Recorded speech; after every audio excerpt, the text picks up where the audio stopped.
The name is Mamdani. Mamdani.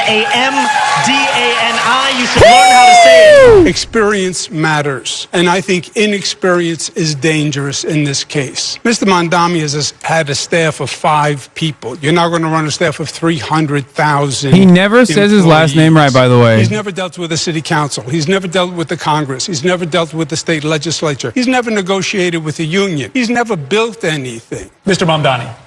To Mr. Cuomo, I have never had to resign in disgrace. I have never cut Medicaid. I have never stolen hundreds of millions of dollars from the MTA. I have never hounded the 13 women who credibly accused me of sexual harassment. I have never sued for their gynecological records, and I have never done those things because I am not you, Mr. Cuomo. And furthermore, the name is Mamdani. Mamdani. You should learn how to say it because we got to get it right. आदाब, नमस्कार। मैं अजहर शमीम और आप देख रहे हैं देश दुनिया। दोस्तों, आज बात करते हैं ज़ोहरान ममदानी की।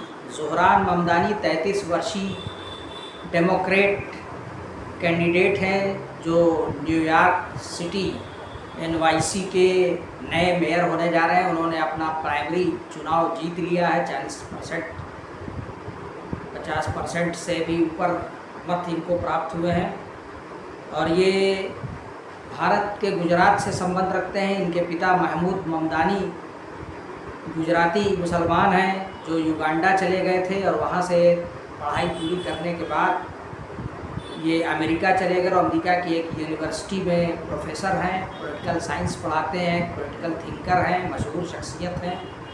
उनके ये पुत्र हैं और ख़ास बात ये है कि इनकी माता श्री मीरा नायर एक मशहूर फिल्म डायरेक्टर हैं जिन्होंने अपने डायरेक्शन में सलाम, बॉम्बे, कामा सूत्रा और तमाम बहुत सी चर्चित फिल्में बनाई हैं जिस पे इनको बहुत सा अवार्ड मिला है और ये पद्मश्री हैं और ये इसलिए भी बहुत ज़्यादा चर्चा में हैं।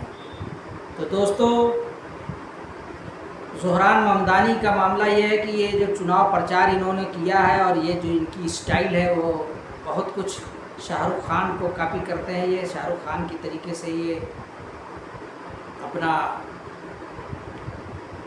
स्टाइल इनका है और ये बहुत ही स्पष्ट वक्ता हैं, बेबाक हैं, प्रोग्रेसिव हैं, कुछ वामपंथी विचारधारा से भी संबंध रखते हैं और इन्होंने साफ साफ कहा है कि मैं कैपिटलिज़म के ख़िलाफ़ हूँ, मैं पूंजीवाद को पसंद नहीं करता और मेरा बस चलेगा तो मैं सारी जनता तक धन का बराबर बंटवारा करना चाहूँगा।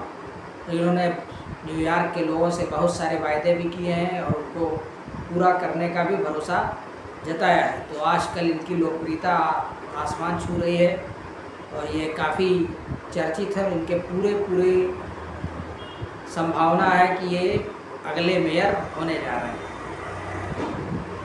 और हो सकता है कि डेमोक्रेटिक पार्टी इनको अगले राष्ट्रपति के चुनाव में कैंडिडेट के तौर पर उतार दे या कम से कम वाइस प्रेसिडेंट के तौर पर इनको ज़रूर प्रोजेक्ट कर सकती है। और वो इसलिए भी कि डेमोक्रेट पार्टी के मुसलमानों का जो समर्थन है वो काफ़ी कम हो गया है, घट गया है। ये गाज़ा और फ़िलिस्तीन वाले मुद्दे को लेके जिस तरीके से जो बाइडेन जो एक डेमोक्रेटिक पार्टी से राष्ट्रपति थे उन्होंने जिस तरीके से उसको हैंडल किया उससे डेमोक्रेटिक पार्टी की मुसलमानों में लोकप्रियता काफ़ी कम हो गई, घट गई।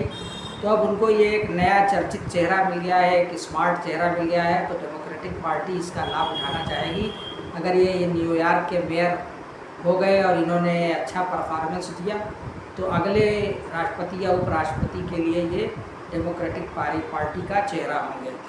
तो दोस्तों, भारत में इनकी चर्चा इसलिए भी हो रही है कि भारतीय चैनलों में इनके बारे में बहुत कुछ कहा जा रहा है, सुना जा रहा है। वो इसकी एक ख़ास वजह ये भी है कि इन्होंने अपने एक इंटरव्यू में कहा कि नेतन्याहू और नरेंद्र मोदी दोनों एक जैसे हैं।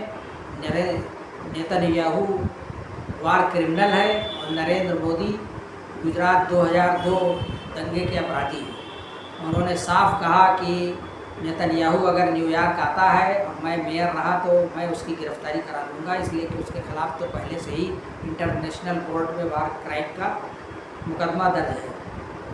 और उन्होंने एक सवाल के जवाब में ये भी कहा कि अगर नरेंद्र मोदी जी के साथ मंच साझा करने की नौबत आई तो मैं प्रोग्राम छोड़ के चला जाऊंगा, लेकिन उनके साथ मंच साझा करना गवारा नहीं समझूंगा।